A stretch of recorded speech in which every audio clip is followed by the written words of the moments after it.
ولعنة الله على أعدائهم أجمعين. رب اشرح لي صدري ويسر لي أمري واحلل عقدة من لساني يفقهوا قولي.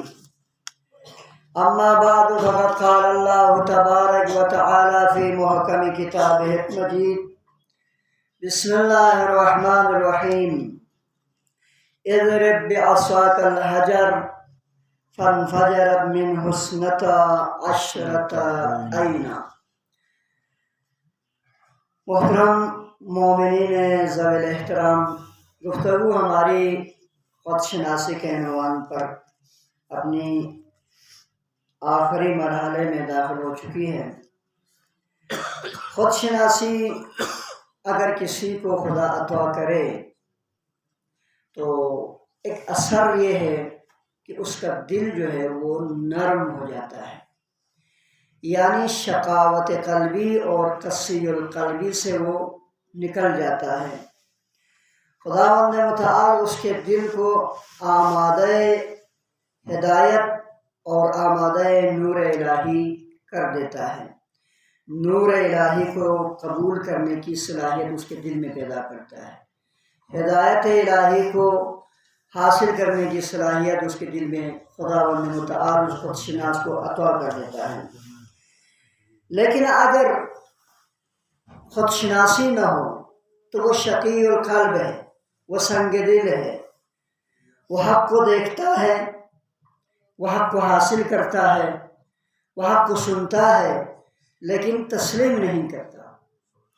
یہ حق کو دیکھنے کے بعد، حق کو سننے کے بعد، حق کو حاصل کرنے کے بعد بھی حق کو تسلیم نہ کرنا دلالت کرتی ہے اس کے دل کے اندر وہ قبولیت کی صلاحیت خداوند متعال نے نہیں رکھا.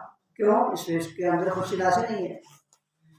خود شناسی نہیں ہے تو وہ خدا شناس بھی نہیں ہے، معرفت پروردگار بھی نہیں رکھتا. میں آپ کو مثالیں دوں گا، آپ لوگ سنتے جائیے گا. بنی اسرائیل کے پاس خداوند متعال نے حضرت موسیٰ جیسی عظیم المرتبت اولوالعزم پیغمبر کو بھیجا. کیوں؟ تاکہ ان کو ہدایت کرے، توحید کی طرف دعوت حق دے دے. حضرت موسیٰ علیہ السلام نے ان کو حق دکھایا، یعنی عصائے موسیٰ کا معجزہ دکھایا. حضرت موسیٰ علیہ السلام کا عصا فرعون کے جادوگروں کی طرف پھینکا. وہ بے جان جو عصا ہے وہ جاندار بن گیا. نہ صرف جاندار بن گیا بلکہ اس میں بنی اسرائیل کے جادوگروں کے تمام جو انسٹرومنٹس تھے، ابزار تھے جادوگری کے، ان سارے ابزار کو اس عصا نے نگل لیا. عصا کی جسامت میں ذرا برابر جو ہے نا بڑا پن نہیں آیا. اتنے سارے ابزار کو جب اس نے نگل لیا ہے تو اس کو مثلا تھوڑا سا ان کے اندر وہ ہونی چاہیے، کھل جانا چاہیے. نہیں، یہ خود ایک معجزہ ہے. اتنی ساری چیزوں کو نگل لیا ہے، کوئی اس کے اندر جو بڑا نہیں ہوا، پھولا نہیں ہے. اسی طرح ہے، وہ بے جان تھا، جاندار بن گیا ہے. وہ عام ہاتھ میں لینے والا لکڑی تھا، وہ ایک خوفناک حیوان بن گیا ہے. ان ساری چیزوں کو دیکھا اور بعد میں حضرت پہ موسیٰ نے اس عصا کو ہاتھ لگایا تو وہی عصا ہے جو اس کے ہاتھ میں پہلے بھی تھے. اتنی بڑی جو ہے معجزے کو انہوں نے دیکھا ہے، اپنے آنکھوں سے حق کو دیکھا ہے، لیکن تسلیم نہیں کیا. یہ اپنی جگہ پر. حضرت موسیٰ علیہ السلام نے ایک اور معجزہ دکھایا. کہا کہ اپنے ہاتھ کو بغل میں لگایا، باہر نکلا، عام ہاتھ ہے، باہر نکلا، سارے انگلیوں سے نور پھوٹنے لگا. تاریک اور شب ظلمت کو حضرت موسیٰ کی انگلی سے نکلنے والے نور نے منور کر دیا. سارے بنی اسرائیل کی آنکھیں خیرہ ہو گئی، لیکن تسلیم نہیں کیا. سوال تو بنتا ہے، حق کو دیکھ رہا ہے، حق حاصل کر رہا ہے، لیکن تسلیم کرنے کے لیے تیار نہیں. کیوں تیار نہیں؟ اس لیے کہ ان کا دل سخت ہے. ان کے دل کے اندر حق کو تسلیم کرنے کی وہ صلاحیت خداوند متعال نے سلب کر رکھا ہے. وہ خود شناس نہیں ہے، وہ خدا شناس نہیں ہے، وہ خدا خواہ نہیں ہے. اسی وجہ سے. اور آگے بڑھیے. حضرت موسیٰ علیہ السلام کی ذات نے جب بنی اسرائیل فرعون والے ان کے پیچھے پڑ گئے، قوم بنی اسرائیل کے، تو کہا میں تمہیں دریا کے اس پار لے کے جاؤں گا۔ یا موسیٰ کیسے لے کے جائیں گے؟ کہا خدا کے اذن سے۔ دریائے نیل کے کنارے پر آ گئے، حضرت موسیٰ نے عصا مارا، 12 دروازے یا 12 گلی نکل گئے، 12 راستے نکل گئے۔ سوال تو بنتا ہے 12 کیوں نکلے، 13 کیوں نہیں نکلا، 11 کیوں نہیں نکلا؟ 12 اس لیے نکلے چونکہ حضرت موسیٰ کے قوم میں، بنی اسرائیل میں جو افراد تھے وہ 12 قبیلے تھے۔ کہیں ایک راستہ نکلے تو یہ قبیلے کوئی اب پہلے جانے کوئی بعد میں جانے کے لیے لڑنا پڑے، اس لیے ہر قبیلے کے لیے حکم خدا سے الگ راستہ نکلا۔ ہر قبیلہ اپنے اپنے راستوں سے دریائے نیل کو عبور کرنے لگا۔ کسی کا ہاتھ تک پانی میں بھیگا نہیں، کسی کے لباس تک پانی میں تر و گیلا نہیں ہوا، کوئی سانس بند ہونے کی وجہ سے راستے میں چلتے میں مرا نہیں، صحیح و سالم ساری قوم کو انہی راستوں سے نکال کے باہر عبور کرا دیا۔ یہ معجزہ ہے۔ اور باہر جا کے یہی قوم پیچھے دیکھ رہی ہے کہ اب ہمارے پیچھے جو دشمن آ رہی ہے ان کا کیا بنے گا؟ دشمن اسی راستے میں داخل ہو گئے، ہم بھی اسی راستے سے نکلیں گے۔ جیسے ہی درمیان دریائے نیل میں پہنچے، سارے راستے مل گئے، پھر پانی کے اس شکل میں تبدیل ہو گئے۔ ساری جو قوم تھی بنی اس کے فرعون کے سب مل گئے، سب دریائے نیل کے درمیان میں غرق ہو گئے۔ آنکھوں سے دیکھا ان چیزوں کو، لیکن کیا بنا؟ حق کو تسلیم نہیں کیا۔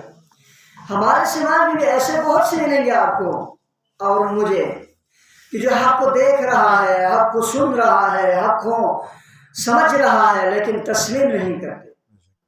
اپنے اندر حق کو تسلیم کرنے کی صلاحیت پیدا کریں۔ اگر حق کو دیکھنے، حق کو سمجھنے اور حق کو حاصل کرنے کے بعد بھی اگر تسلیم نہیں کر پا رہا تو سمجھ لیجیے ہمارے اندر وہ خود شناسی نہیں ہے جو خدا کو چاہیے، وہ خدا شناسی نہیں ہے، وہ خدا خواہی نہیں ہے، وہ معرفت پروردگار نہیں ہے۔ ان چیزوں کو پیدا کرنے کی کوشش کریں، ورنہ قساوت قلبی ہے، یہ شقاوت قلبی ہے۔ جو یہی فقط نہیں ہے، اس قدر وہ قوم بنی اسرائیل لجباز تھے، یعنی ضدی تھے کہ حضرت موسیٰ علیہ السلام نے کہا کہ بھئی تم لوگ ایمان نہیں کیا، اب اتنے سارے معجزے تم لوگوں کو دکھایا ہے، حق کو تم لوگوں نے اتنے قریب سے دیکھا ہے، اب تو ایمان لے کے آؤ۔ کہتے تھے یا موسیٰ ہم ایمان لے کے آئیں گے، ہم آپ کے خدا کو مانیں گے، لیکن جھوٹ بولتے تھے، مانتے نہیں تھے۔ کہتے تھے ہم ایمان لائیں گے، لیکن ایمان نہیں لاتے تھے۔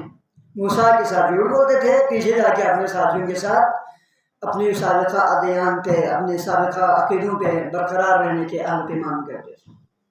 یہ شقاوت قلبی ہے۔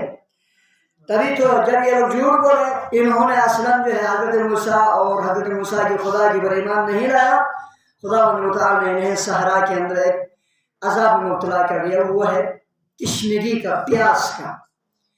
70,000 کے افراد کی تعداد میں حضرت موسیٰ کے پاس قوم تھے، سب کے سب پیاسے ہیں، لب دریا ہے لیکن پیاسے ہیں، صحرا میں ہیں، پیاسے ہیں، پانی ان کو فراہم نہیں ہے یا پیاس ان کی نہیں بجھ رہی ہے۔ حضرت موسیٰ نے کہا پروردگارا کیا کریں، میری قوم تو جو ہے نا وہ جن کی سب میں امید لگا کے بیٹھا ہوں وہ پیاسے ہیں، پیاس کے مارے یہ تڑپ تڑپ کے مار جائیں گے یہ سارے۔ خدا نے متعال یا موسیٰ اگر پریشانی ہے تو اس پتھر کے اوپر اپنا عصا مارو۔ پتھر کے اوپر حضرت موسیٰ نے عصا مارا۔ کیا کہا تھا خدا نے؟ اضرب بعصاک الحجر، حجر کے پتھر کو مارو، اس پتھر کے اوپر اپنا عصا مارو۔ کیا کرے گا؟ فانفجرت منہ اثنتا عشرۃ عینا، 12 چشمے اس پتھر سے پھوٹنے لگے۔ 12 کیوں نکلے؟ اس لیے چونکہ وہ 12 قبیلے تھے۔ یہاں پر بھی 12 ہے، دریائے نیل میں بھی 12 راستے ہیں اور پتھر سے چشمے بھی 12 نکلے۔ 12 چشمے نکلے ہر قبیلہ تاکہ پانی کے اوپر یہ لوگ لڑ نہ پڑے۔ تو 12 چشمے نکلے، ہر قبیلہ اپنے اپنے چشمے سے اپنے لیے پانی فراہم کی، اس سے رب ہو گئے کہ یہ حق نہیں ہے، تسلیم تو کرنا چاہیے تھا۔ تمام ان چیزوں کو دیکھنے کے باوجود بھی اس قبیلے نے یعنی بنی اسرائیل نے حق کو تسلیم نہیں کیا۔ آگے بڑھیے، حضرت موسیٰ علیہ السلام نے دیکھا میری قوم کی معیشت بہت کمزور ہے، ان کے پاس کاروبار نہیں ہے، ان کے پاس پیسے نہیں ہیں، ان کے پاس پیسے آنے کے ذرائع نہیں ہیں، کیا کیا جائے؟ قوم کی پریشانی حضرت موسیٰ سے دیکھی نہ گئی، پریشان ہو گئے، خدا سے دعا کی پروردگارا میری قوم کے پاس وسائل نہیں ہیں۔ پروردگار نے فرمایا اے موسیٰ کوئی مسئلہ نہیں ہے، اگر قوم کے بارے میں فکر مند ہے تو انزلنا علیکم المن والسلوی، 40 سال تک مسلسل 2 ٹائم کے کھانے مختلف قسم کے ان کے اوپر نازل کیے۔ 40 سال خدا کے بھیجے ہوئے مختلف ڈشز کھاتے رہے، دونوں کے غذا ہر ٹائم پہ یہ لوگ کھاتے رہے، لیکن پھر بھی حق کو تسلیم نہیں کرتے تھے۔ کہتے تھے یا موسیٰ ہم ایمان لائیں گے، ہم ایمان لائیں گے، ہم مومن ہو جائیں گے، لیکن مومن نہیں ہوئے، ایمان نہیں لائے۔ نہ پیغمبری حضرت موسیٰ کو قبول کیا، نہ تورات کو آسمانی کتب کے اعتبار سے قبول کیا، دونوں کو قبول نہیں کیا۔ اتنے سارے حق کو اپنے سامنے سے دیکھے لیکن قبول نہیں کیا، بلکہ حق کے سامنے سینہ چوڑا کرتے، حق کے سامنے سینہ سپر ہو جاتے اور حق کے خلاف ڈٹ کے لڑنے کے لیے تیار ہو جاتے، جیسے کہ خود جو ہے نا خالق کل کائنات ہے۔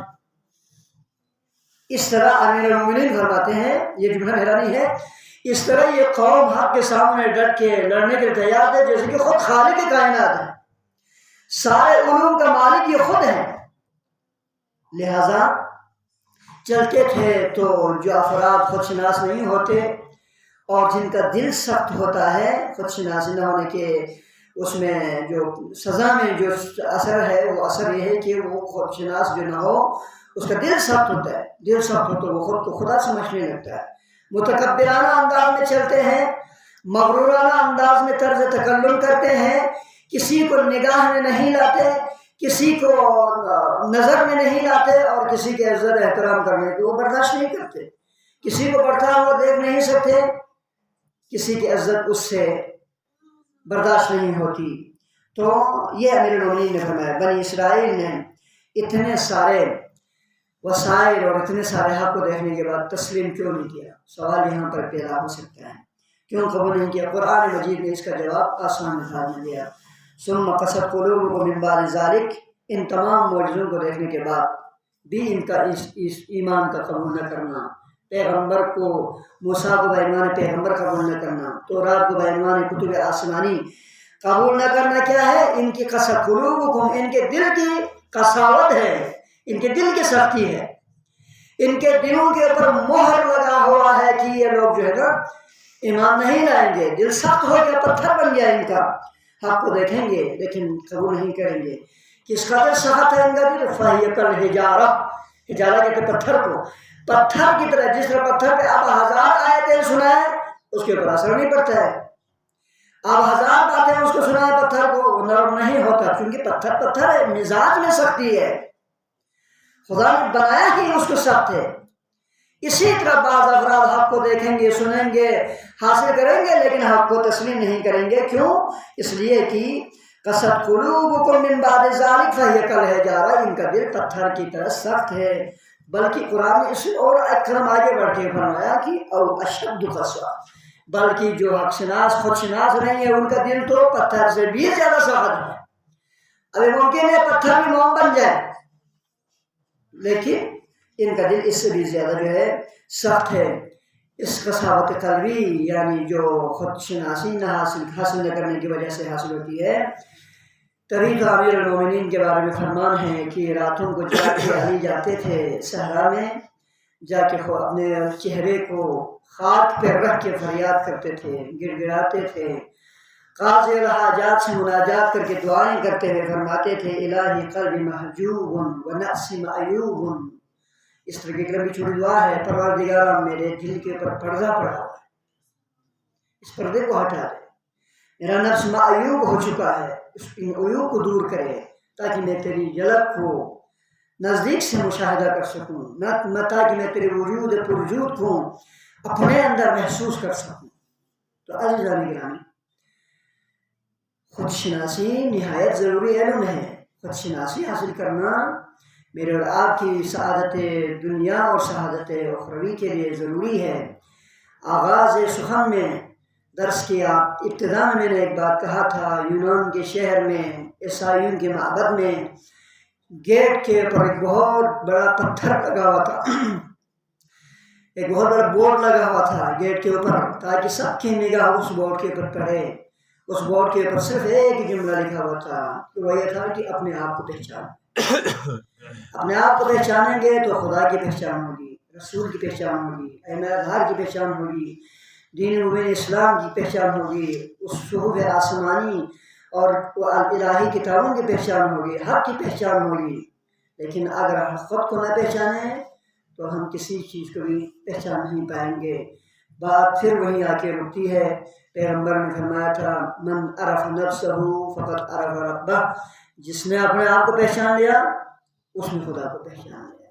جو اپنے آپ کو نہیں پہچانیں گے وہ خدا کو بھی نہیں پہچانیں گے. بہرحال بات میں نے یہاں پر تمام کر دی. دعا کروں گا